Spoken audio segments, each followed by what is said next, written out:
Deep in the state of Maine stands an old toy store that people rarely talk about openly. A small wooden building, narrow aisles, toys from past decades.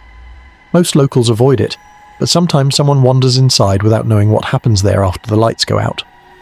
One middle-aged man entered the store on an autumn evening. He was choosing a toy car for his son when the lights suddenly went out. Complete silence lasted only a few seconds, and when the lights came back on, the store was no longer the same. The shelves were arranged differently.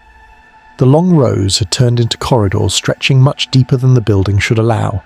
Some toys seemed to have shifted, their faces turned toward the man. If you ever find yourself in such a situation, remember, Rule 1, do not touch any toy that is already looking at you. The one it chooses first is the one it never lets go of. Rule 2, if you hear laughter, do not turn around. The shadows here move only when you look them in the eyes. Rule 3, do not follow just any wind-up toy. Only one shows the way out, and it is always yellow. Rule 4, if you notice a toy dressed in red, freeze completely. Movement is an invitation. Rule 5, stay away from stuffed toys. They can hear your breathing, even when they don't move. Rule 6, if you hear your name, ignore it. In this place, it no longer belongs to you. The man realized the store's corridors were now longer than the building itself. The shelves formed a true labyrinth, and every new turn looked strangely familiar, as if he had already walked it many times. The toys stood closer together, as if watching.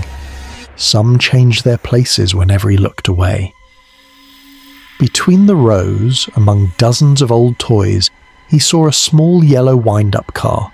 It wasn't new, the paint was chipped, but it ticked softly, as if wound by an invisible hand.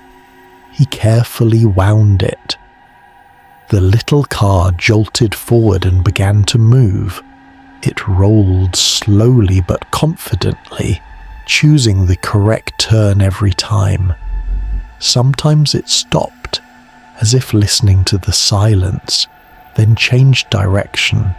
The man followed it, trying not to notice the stuffed animals that seemed to lean slightly toward him as he passed.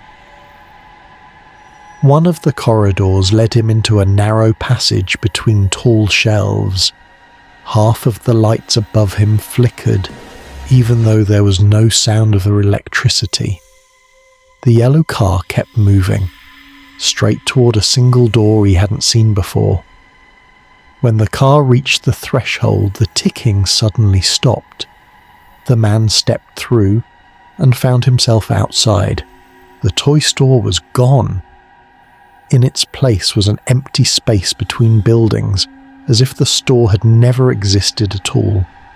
At his feet lay the same yellow wind-up car, silent, motionless. But when he picked it up, the toy looked brand new again. The car had chosen him as its owner.